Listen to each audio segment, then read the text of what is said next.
is Wrestling Republic. Wrestling Republic. This is Wrestling Republic. Wrestling Republic. This is Wrestling Republic. What is going on, everybody? We are back once again with another edition of Wrestling Republic's daily broadcast. It is Saturday, December the 28th. We're stoked to be here fresh off of SmackDown. Hope everyone had a happy holiday and has a happy new year. Got AEW tonight. I almost said Full Gear. Whoops. Brain freeze. Not the point. We've got AEW tonight, but we are going to be breaking down SmackDown today. I'm excited to get into it. I've got two of the usual suspects hanging out with me today. First and foremost, new mic and all. I'm going to send this one out to one of our fine reviewers, David Sheldon. What's going on, my friend? Hello, everybody. Very excited to be here today to talk Friday Night SmackDown. I like you, Clark. I nearly said AW. It's not yet. Yeah. Not yet. That's on Saturday. Yes, I'm in a temporary background, which is why the camera quality is a bit naff. But I do have a new mic now, so fingers crossed everything's okay.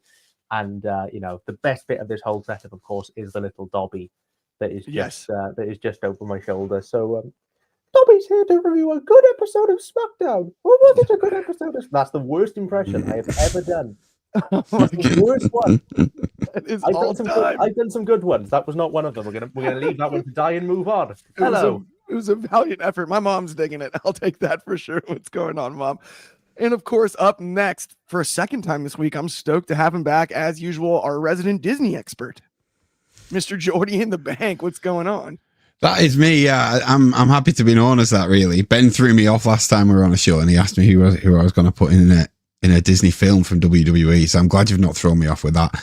I hope everyone has had a great Christmas, holiday period, festive season, whatever you're celebrating. I hope you've had a good time. But now we're in that limbo period, aren't we? We're a bit stuck in between. Like New Year's is coming up, so it's a good time to sink your teeth into some wrestling. And we got SmackDown last night, not a taped SmackDown, a live SmackDown. So I'm excited to be here to talk about it with you guys. Absolutely, I'm with you. And by the way, so true. This little time between Christmas and New Year's, I'm like, you forget what day it is. I have no idea, bro. No idea. When I was doing it's Saturday, December 28th, I like double took during the intro, like it is.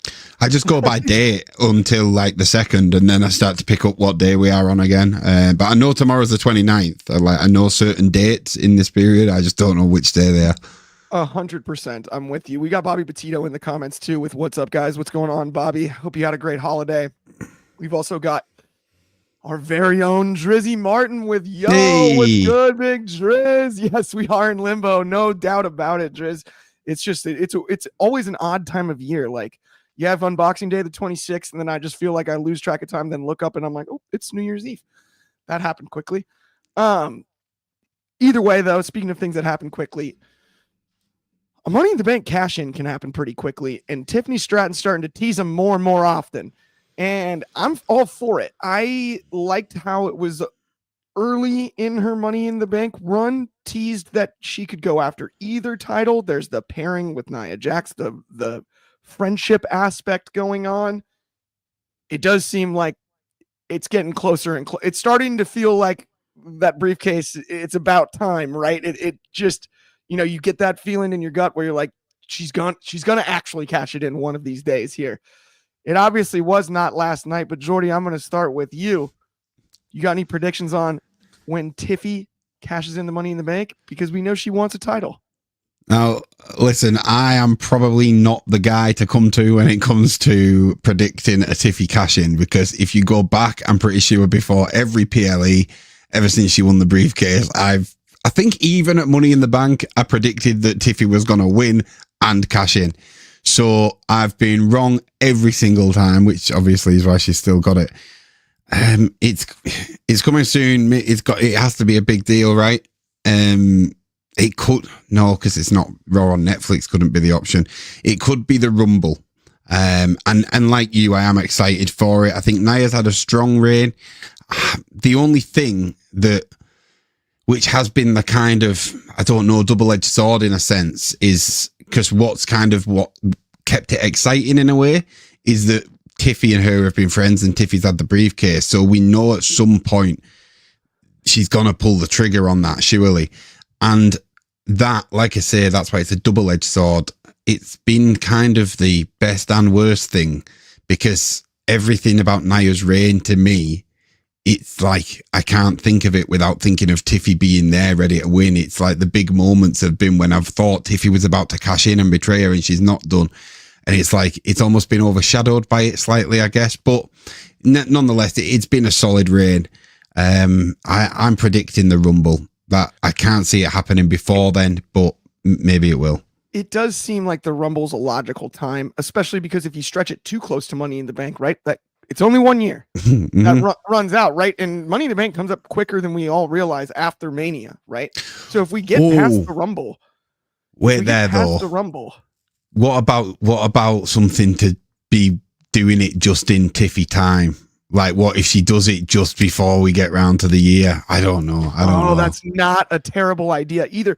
One thing I will give credit to when it comes to this period of time where we've had Stratton carrying the briefcase, the women's briefcase generally since the outset of the women's Money in the Bank match gets cashed in within like a day.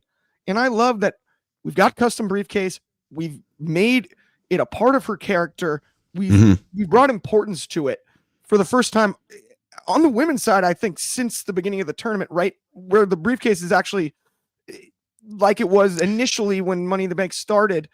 It is used, right, for storytelling. It's not just, okay, now we know who the next champion is, right? It's which is kind of how it felt for a long time. That I have to give credit to. But to your point, this is the best run of Nia Jax's career. And it has slightly overshadowed that because you're waiting any moment. When's Tiffy going to do it? And so, like you said, double-edged sword, I think, is a perfect description when it comes to that. David, though, I'm going to go to you next because I got to get your thoughts. Do you have a prediction as far as when this cash-in happens, and how did you feel about it all last night as far as Tiffany Stratton and teasing another cash-in? Well, look, I mean, we'll start on what you've just said in that, it's slightly overshadowing the best run of Nia Jax's career.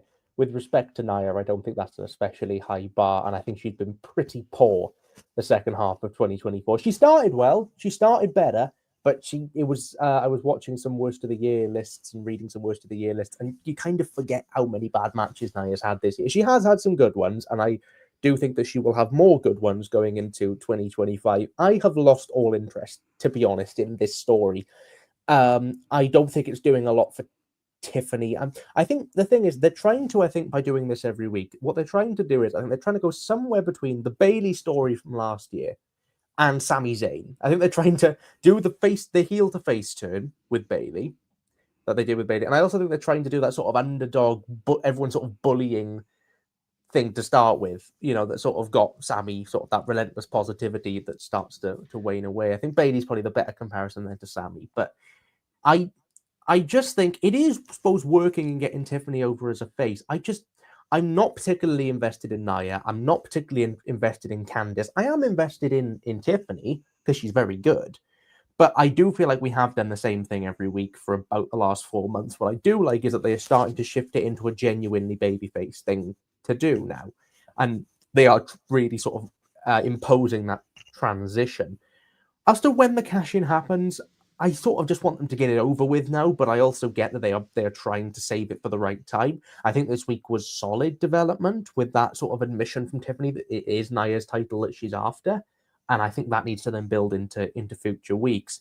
I think the Rumble is a good shout. I think you could do it on an episode of TV going into Mania. The question, I think, is, do you want it to be Tiffany versus Nia at Mania? I think you could do that, certainly. And I would I prefer sort of a better match for Tiffany? Yeah, but they're going to want Nia on the card. So I understand them doing Tiffany and Nia, and I think the match would be solid. It's tricky for me. Like I said, I'm not that into any of this. Not as much into the Who attacked Jade story either, but at least that's something, that's some form of development. So I'm going to say I do think Tiffany will cash in relatively soon. And unlike Ben Allison and Allison Analysis, go and watch that, I do think she will be successful. But this whole story, I got sort of a bit of a locked into a rut, and partly because I'm not that into Nia. So, yeah, you know what? Prove me wrong and make this brilliant. But at the moment, it's not really clicking with me. I do think that's fair as far as it's as much as I have praised the idea of the briefcase being carried this long and the story being a little bit longer term in relation to the briefcase. The beginning of the run did seem a little bit more, I guess, unpredictable. And I'm wondering because we talked a lot about when Tiffany cashes in, the idea of her turning into a face. I'm wondering if somehow you can flip it and do a classic double. And I don't think anyone. I don't think they would. I don't think but anyone will cheer Nia. Truthfully, I think Nia has won a lot more people over than she has done in the past. She hasn't quite got me, but she's certainly better. She's certainly better than she. Yes. But is that enough to make people want to boo Tiffany and cheer Nia? I don't think yet, unless it was just the most dastardly cash in you've ever seen. That's the only way. If she could flip it and you mentioned a little bit about the bullying thing. If she could flip it and become the bully, I used you. Yeah. You're like really put her down.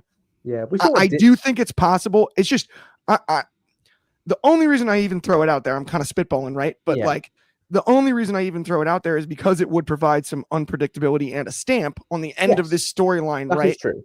That is true. It would provide unpredictability. And I would enjoy that. But to your point, you have to get the fans to now all of a sudden view Nia very sympathetically. Go right ahead, Jordy. I've got an idea, I literally saw the light bulb appear above your head. I want you to know that. Yeah, so in terms of unpredictability, and we've seen it teased ever so slightly with these two earlier on Raw this year, what if Rhea wins the belt on Raw and Tiffy runs and cashes on her? Oh. What do Tiffany Rhea? Yeah, because that was we saw a little bit. Weren't they on the same team for some reason earlier this year in a tag team match against Liv and Raquel? That sounds correct. Yeah. That would work. That would work. It does sort of catch me off guard. The thing is, what do you then do with Nia? Because the problem you have is there's so much happening at the moment on Raw. You've got EO, potentially Becky, Liv still there. True. You've got all these sort of things you can do. SmackDown is looking quite bereft at the moment, unless they want to pivot and do Bianca and do something with Bianca. That I'd be fine with that, but I think SmackDown's women's division is much more focused on the Jade Cargill story at the moment, and I think to suddenly subvert the Nia Tiffany thing leaves SmackDown's women's title scene a little bit too bereft. But it is a great idea and would certainly supercharge some more interest in it for me. I think what you could do is then, so Tiffany cashes in on Rhea, you have to run that match, even though yes, Rhea's on Raw technically, right? You probably have to run that match somewhere. Maybe you have Nia be the reason Tiffany can retain because she's just upset at the fact that Rhea beat her. So you can keep Nia as a heel and you can honestly keep the Tiffany and Nia pairing and explain that she's just glad that it's not Ripley, the one that took the title from her, that has it. It's her friend that does. That would be the only way I could think of it. But that is a tough one to think that Nia wouldn't still be upset with Stratton for cashing in, period. That's a tough, gap to bridge, for lack of a better way to put that. We've got some comments really quickly though here before we move on. We got hello from Numeron Superfly. What's going on, my friend? He said, what if Tiffany cashes in on Charlotte Flair once she returns and defeats Nia? Most of the time Charlotte gets cashed in on by a briefcase. That's not a bad point either. Although I think Charlotte's a heel. She's naturally a heel. I see it more being like going in a sense of Tiffany cashes in on Nia. They then have a match, and after Tiffy beats Nia, she's walking around saying, I beat the queen. I'm the queen now. And then there's the queen. And then Charlotte Flair rocks up. I'd be more than well up for Tiffany against Charlotte. I'm not Charlotte's biggest fan, just like I'm not Nia's biggest fan. But like, invited her to come out Christmas party. But I'm so much more interested in Charlotte Tiffany than I am Nia Tiffany. Sorry, Nia. It would be a great match. Like it's one of them that it's be like, it's almost like you don't need to sell it in a way. It's like, okay, right, that's happening. I want to watch that. I want to see these two throw down in the ring. The thing is, that match for me would only work if Tiffany beat Charlotte, and because I think Charlotte's like I don't really care. So but I do have stock in Tiffany. So it's like if Charlotte then goes and beats Tiffany and just wins the title back, then Could happen. that feels like a waste of Tiffany. It could happen, and that would be my fear. But I do think Charlotte and Tiffany would be a great Mania match, and I'll leave that one there. For sure. We got a couple more comments here. We've got Dakota Kai needs, from Sean Ellis. Dakota Kai needs to stop being a sidekick and being a pain in everybody's butt. She'll never evolve as an individual independent wrestler unless WWE stops using her as a link. I think that's kind of fair. I think she'll get the I would IC. love to see a little bit more out of Dakota as far as like a push is concerned. 100%. Give her the And then IC. DCX Warlord, it was Charlotte Flair. Naomi was innocent. That's hilarious. I love Could that. be. Yeah. It's very possible. It was very Rikishi. possible. And who did it for The Rock? He did it for The Rock. Who actually did it for The Triple Rock. H? Anyway. Yeah. I'm with you there. Yeah, no, you know what? In hindsight, that's kind of the truth. But let's move on to something I know Jordy's been looking forward to talking about for a while, because this was not only a celebration of Chelsea Green, but a celebration of Jordy just being correct. So I'm just going to go straight to you and let you bask in it for a minute here, Jordy. Talk to us about how much it obviously meant to you to see a celebration like this last night. I can't take any credit. Listen, I may have been correct, but I think a lot of the internet wrestling community were also correct in that they had Chelsea Green as their pick for the tournament. It was a great moment. I don't know if you guys have seen the clip. I was certainly very happy. We did a live watch along of Saturday Night Main Event. Possibly the happiest I've ever been on a watch along, I would say. It really was a great moment. I believe in Chelsea Green. I've made that very clear. There's certain people within Wrestling Republic who disagree with me on that, but we won't get into that. It was a fantastic moment to show what Chelsea can do, show that she can be funny. Listen, I'm not going to lie. If I'm going to be critical, there were certain points where I was like, I don't know, perhaps the crowd didn't react as strongly as she maybe thought they were going to. But all in all, I thought the segment really was great. The only thing is, I was not expecting Michin to be the kind of first opponent for her. I thought they had a great match. I think they've got great chemistry. I'm just not that interested in seeing it get ran back. I don't know why that is, because I mean, I guess if you look at the dumpster match and then Chelsea won here, so it's 1-1, so a decider should be on the cards realistically, but I don't know what it is. I was wanting someone to come out and interrupt, someone like unexpected that was going to kind of not necessarily a return, but just someone a little bit unexpected to catch me by surprise. But all in all, I really enjoyed the segment. I'm convinced that Miss Chelsea Green was referencing Miss Congeniality with that, with the outfit she was wearing. I know it was obviously the Statue of Liberty, but in my head and in my heart, Chelsea Green that I know is referencing Miss Congeniality. So I loved it. Congeniality too. That was genius, Jordy. I'm with you on that.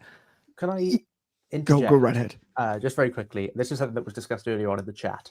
I agree with everything that Jordy said there. However, at one point in this segment, Chelsea Green did the same thing that Christian Cage has loved to do so many times and in AEW, and done the whole, I'd like to thank the person that got me where I am. Me! And did the whole sort of dig at Piper. Please, WWE, don't do any more will they, won't they coexist tag teams. Please, because I have a list here. I compiled a list. This year, on the main roster, we have done this exact same thing with the Judgment Day all year in both its iterations, Imperium all year in both its iterations, New Day through the second half of the year, Tiffany Nia that we mentioned earlier on, DIY did it, Damage Control started the year doing it, Bianca and Jade, A-Town Down Under, which will never die, Street Profits, Awesome Truth, Piper and Chelsea, KO and Randy, Solo and Roman, Rock and Roman. Can we please stop?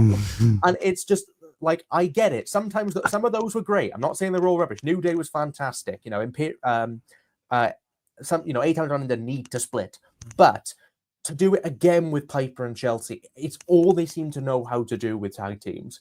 And I get it. Like, down the road, fine, but please, let's just let people get on. Why is Triple H so obsessed with teams not getting on? So many of them this year. Can they coexist? Can they coexist? Like, I get it. I understand. Oh, and also I've talked about it already. Yeah, please do something else because I really like Chelsea and Piper, and I don't need more months and months of this because I'm so sick of it.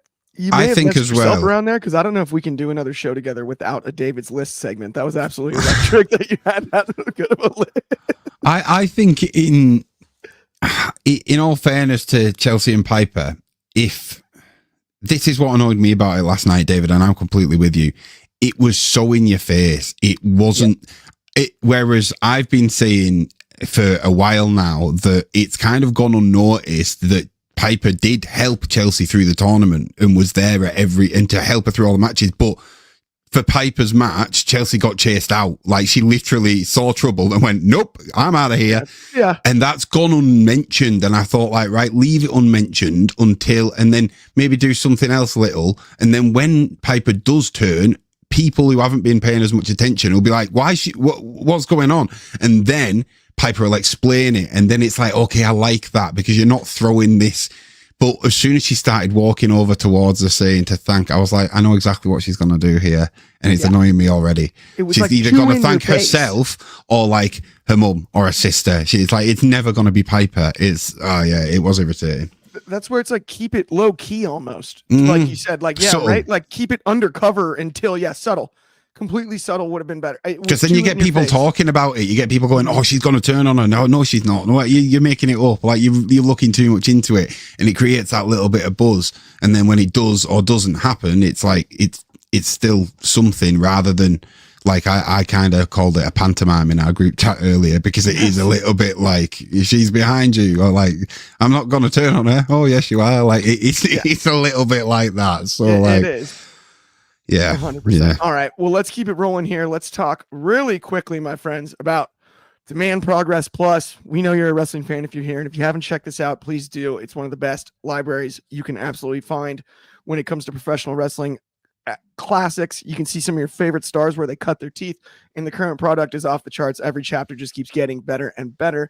Use this code too. You're going to get a discount. Use code WatchProgress1. You'll get 50% off your first month on Demand Progress Plus. That's the home of Progress Defy and many more promotions. All kinds of great stuff. One more time on that code. That is use Watch Progress 1, 50% off your first month. Check it out. I assure you, you will love it. But speaking of things, well, I don't know if this is going to be a love thing, but we're going to talk about it for sure. Sami Zayn and Carmelo Hayes put on one heck of a match that ended in everybody's least favorite, a no contest, no decisive winner, but it's all good. I mean, Bloodline, Sami, okay. I get it. I get it. But dang it, can't Sami and Melo just have a banger on SmackDown one time? Like they felt like they were on their way to, I don't know. David, talk to me about this one. What were your thoughts on it? And I mean, at least Carmelo Hayes doesn't take a loss here. And that's something that I would have found myself complaining about today. I think that's where I'm at. Here we go again. My, please can we resist ya? Right. So here we go. Sami and Carmelo had a perfectly good match they were doing very well until the no contest finish. I get it. I understand why the no contest was there. I thought that the Braun and Jacob Fatu thing was fun, and I like the fact that the Bloodline actually looked like a threat again. They looked good in taking out Sami and taking out Braun. I thought that was good. That was good. It's just no contests are never going to be my thing, especially when that match is Sami and Carmelo Hayes. I know that wrestling logic dictates you break up the match everybody wants to see because then it makes the heels feel more heely, but. It's like before they were even going to do that, it was going to be a count out because Melo was going to walk out on it. It's like I don't like Carmelo Hayes' character. This doesn't feel like the character from NXT. It doesn't feel like the character from, even the start of the main roster run. This guy that debuted by going after Cody twice. He's done it. When it was in the draft and he came out and he went straight up to Cody Rhodes and stuck his chest out. Now he's walking away from fights with Sami Zayn and trying to trick Braun Strowman into countouts. Who is this Carmelo Hayes? The same person that main evented multiple NXT, takeover specials, pay-per-views. It's frustrating because Melo's one of the best wrestlers on the roster, and a match with Sami should have had that real sort of fire, and it was good. it just wasn't great. And for it to be great, it needed the time that it was never afforded, unfortunately. It went 10 minutes, but, it should have been more than that. So, I got it. I didn't think the segment was bad by any means. I actually liked the beatdown. I liked the brawl. I liked all of that stuff. But just for me, let's do better things with Carmelo Hayes, please, because he is so much better than what we're currently presenting him as. And it has me slightly worried for Trick, and I pray I'm wrong on that. Yeah, that's kind of I'm in the same place as you there. I mean, I love Trick Williams though, so it's weird because I think Trick's work on NXT is so good right now. But when he was standing next to Melo, if you were asking me who was going to have more immediate success on the main roster, I would say Melo. Right this second, I might say when Trick gets called up, it's flipped. I mean, the thing is, I've always said with Trick's never been as good at the ring. Right. He's got matches on my best of the year list. Like the match with Dragonov's one of my favorite matches of the year. Outstanding. But he's also had a lot of duds, and he has had a lot of underwhelming matches. But what he has got is incredible charisma, and he is a big star. I thought the same about Melo, but I think Trick is slightly different in his build, in his body language. But to me, I felt like Carmelo Hayes would be somebody that Triple H would go straight for, and it feels like that Trick might actually have more success, and I hope Trick has a bunch of success. But I'm just watching Carmelo and watching where we're at with it. It's a bit like Grayson Waller, looking at what I thought of Grayson to where we are now with Grayson, and thinking, what happened? Yeah, like where have we gone here? Because like and the thing with Mick Hayes is he's not beyond repair. Of course, he's still young, loads of time, can build him straight back up. Good feud with Nakamura, for example. I'll get him back there, or Andrade again, or But we were there. We had Carmelo and Andrade for weeks and weeks and weeks, and now he's got steamrolled by Braun, then beat Braun by countout in a pathetic waste of time, and then this week is trying to walk away from a match with Sami. Who is this Carmelo Hayes? I don't recognize him. It seems to happen on SmackDown, and it worries me. And it worries me for more than just the Carmelo Hayes, because like LA Knight, where was he last night? Like he was how long? Go back 6 weeks. You wouldn't have a SmackDown without LA Knight. He lost the belt, and then he was in a 6-man tag match with Andrade and Apollo Crews, and I was like, hold on a second, this slightly worries me. And I think what worries me is it's tiny little things like this over a long period of time, and then you go, where the hell has that character gone that we all loved? And it doesn't happen overnight. It happens, and it's like, oh no, well, it's just one match. He probably just needed someone to fill in, and then it's just like these feuds happen that don't really kick. They just fade into the background, and then, like you say, you 6 months down the line, and you're like, hold on a second, what's going on?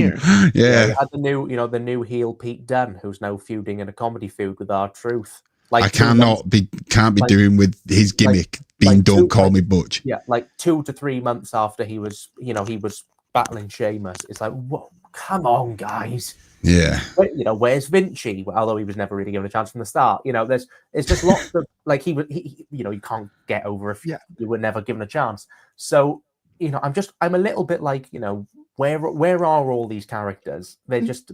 But people who should be doing so much more, and maybe 3 hours will fix that. I don't know. So fingers crossed. Yeah. Really interesting though, David. Now that you bring that up, and I think this has been like a sort of a pseudo problem that we've seen in the WWE mid card scene for a while now. Traditionally, you would love for the mid card title scene specifically to elevate people to the main event title scene down the road, and we got that with Gunther, right? We got that with Gunther. The Intercontinental title run clearly elevated him to the world title scene, right? And it was well executed. Obviously, we're talking about Gunther, completely different character than others, but there does seem to be this washing machine cyclical effect with people in the US title and Intercontinental title picture over the last, I'd almost argue, decade, that gets odd. You either have a main eventer that comes down and carries the belt and carries the belt, gets some wins, and then loses the belt to someone else and goes right back to where they were before. Or you end up with a mid-card person, a younger call-up from NXT, say, a new signing, someone like that gets around the title, has a run, loses it, and is just right back to sort of where they were before. And it's an interesting thing for me. That's where, like, Logan Paul carrying the U.S. title. should have done more, probably for LA Knight. That's a waste. That And was a it big did. waste of time. And it was Yeah. a waste. And LA Knight's I don't had a consider solid Logan run. Paul a main Yeah. eventer, but based off Yeah. star power and viewership, Yeah. that's why he's in that position. Unfortunately, I don't think that Logan losing the belt to LA Knight was done any favors by Logan Paul's conduct in the weeks that he lost the title, which sort of made No, exactly. which made people no longer like, come on, LA, and just sod this, Mm. and he was sort of never really given a chance, and then lost it to Shinsuke. Shinsuke's not defended it in a month, which fine. I don't hate that. Give him time. He's about to go and wrestle Ulka Sasaki in Noah. Right. But it's like, he's jetted off to Japan for Christmas and disappeared. So, he gets a defense. Is he facing Andrade next week, isn't he? Mhm. Am I wrong? He called him out, I think. He called him Yeah, out, so I believe that. yeah. I don't know if it's officially booked, I think but I saw the graphic. I think so, we can project that it's Yes. yeah. So, that should be good. It's a good feud for Nakamura, but it's just like we've got a lot of mess at the moment in the mid-card scene. And at the moment, the person who should really, I think, be in that mid-card scene is Solo Sikoa. But Absolutely. unfortunately, Solo is, well, and I think once Solo gets out of the stuff with Roman in the main event of Netflix, that's where he'll sort of slide. But it's like, because the mid-card division on SmackDown could use Jacob Fatu, could use Solo Sikoa, could use people of that star power Isn't to that come the in. truth? But it's, I get it, and I get what they're doing on Raw, and I respect that completely. You don't want to diminish them too much, but it's like you've got lots of people, picking around there, and we're going to be doing a lot better on so many of these smaller sort of mini mid-card things, which again, as much as I'm not the biggest fan of SmackDown going to 3 hours, because I'm currently quite happy having time in my day. It's hopefully that will give more people more opportunities. But yeah, just to go back to Mello, I love Mello. Please do more with him. Yes, Mhm. he doesn't miss, but he's been missing. Yeah, he does sometimes recently. Okay. Let's talk about Cody Rhodes. Let's talk about Kevin Owens. Let's talk about the Royal Rumble. I got fired up about this. Get the ladders out. I'm stoked. Ladder match. Come on, guys. Now we're talking. My favorite match on my very first wrestling VHS that I got as a gift for being sick as a child is Shawn Michaels, Bret Hart, from a Superstars taping on Most Unusual Matches on VHS. It's an excellent ladder match. It's awesome. It's actually before it predates some classic ladder matches that we talk about, and you wouldn't expect it to. Of course, everyone loves to talk about the Mania match with Razor, and that's great. The Shawn and Bret match is underrated as could be. I think we're going to see a mountain of callbacks to that match when we see Cody and Kevin. That is my one prediction when it comes to this match. I know those two love wrestling history probably as much as we all do. That's one of those that all I could think as soon as the word ladder was uttered was that match. We are going to see parallels to that match, and I'm excited about it. I really am, because it's funny. Even as a little kid, Shawn Michaels was the heel in that match. I rooted for Shawn against Bret Hart. As a little kid, for some reason, I did. So, of course, when down the road, Boyhood Dream happens at Mania 12, Shawn's my favorite, as they've organically turned him babyface and everything. You see him zip line from the rafters, right? I'm afraid that this is how somehow that could happen to Kevin. I mean, to Cody. Kevin might end up in a position here at the Royal Rumble where the crowd in Indy is actually cheering for him. Flips a little early, and we're on our way to that with Cody. I think that that's a possibility, because the crowd was actually pretty split on this Shawn Bret match I keep mentioning, and I promise I'm done with the references on that one, but that was the deal. I'm looking forward to this so much. I think it's great. Only a bit. Kevin Owens entering the Rumble was always great. To have him on a title match, okay, that's fair, but it does mean he's not a participant in the Rumble, so we're not going to get a pop for him, and we're not going to get that. That's fine. I'm excited about all of it. David, I'm going to start with you, dude. What are you looking forward to most when it comes to this match? Ladder match, do you like how we got here? Do you like the idea of, are they going to hang both belts? You would assume, right? Yes, they said. I think they said that. They said it. Yeah, they said it on TV. It was going to be both belts hung. They did. So right at the very start of the show, and I said it was a good episode of SmackDown in my terrible Dobby voice. And the more I talked about it, I felt like I've just been given all the segments I didn't like. So let's talk about one that I really did, because I thought the tag stuff was good on this show, and I thought this was really good on this show. First of all, I love Nick Aldis. I think Nick Aldis is so great in this role. And I've said it since the day he came in, but he was so good on this show. And he works so well with Kevin Owens as a sort of, as a tit for tat. I don't think this segment would work as well if Adam Pearce is in the Nick Aldis spot. I don't. I think it would work with William Regal, and I think it would work with Nick Aldis. Maybe it's something with the Brits. I don't know. But I thought Kevin was great. The promo in the car was fantastic. It's the pettiness around an old title he just refuses to let go of. It's very Kevin right now. I thought Cody was really good in this segment. I think the choice to have a Rumble ladder match, it is filler. I don't think Kevin's going to win. I do think that Cody's going to retain because there's a Mania coming up. And it's sort of the yearly thing that Kevin gets a world title match or a title match generally and then loses. But, you know, he's been on every... and this is my ADHD kicking in now. But you can see Kevin Owens has been on every single Royal Rumble show since he debuted. Since his first one in 2016 when he faced Dean Ambrose, I think, Last Man Standing. And since then, he's been on every single show. And aside from 3 of them where he was in the Rumble, they've been title matches every time. It's genuinely incredible. But he's fantastic. And I think this match is going to be really, really good. It might supersede the Rumbles. It's hard to say. Obviously, the Rumbles are obviously hit and miss, but I always love them. But I think this is a great thing. It's a great stipulation. I thought it was a great segment. I thought it was a great show-long narrative. And yeah, I think the story is fantastic. And long may it continue, because right now this is some of the best work Owens has done in a long time. And the 3 guys are making magic. I think so too. And I'm really glad you put so much respect on Nick Aldis there. The work he's done is remarkable to me. It's really almost a shame that he's not wrestling, because he's done so good in this role and he fits it so perfectly. But I really do hope we get Nick Aldis actually suiting up and in between the ropes at some point out of this entire thing. I just think sometimes general managers, because sometimes you get some really naff ones. Sometimes you get some really good ones. And I think in this segment, I've seen a lot of praise for Kevin online, and rightfully so.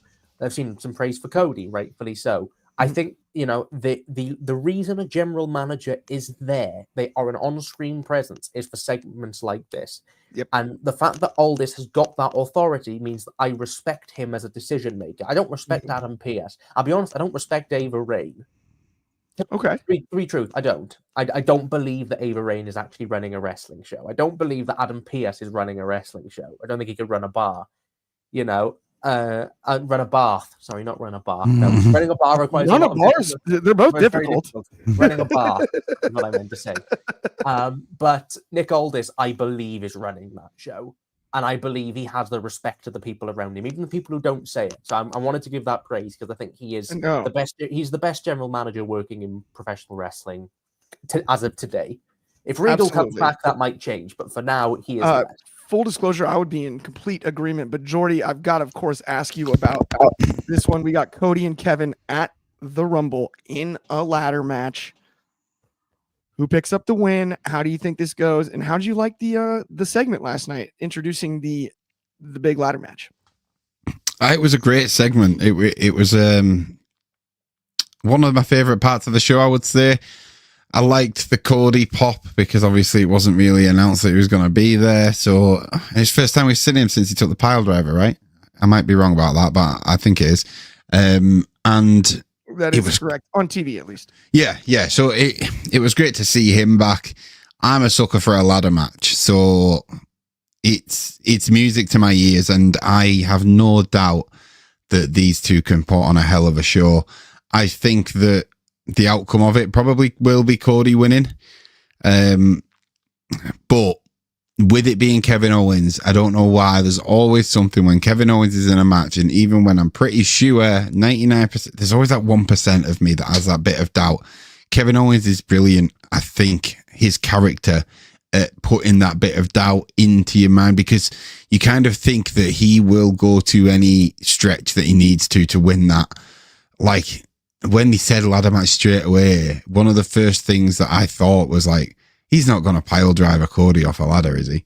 And Kevin Owens, I wouldn't put it past him. And that's what's so great about KO's character.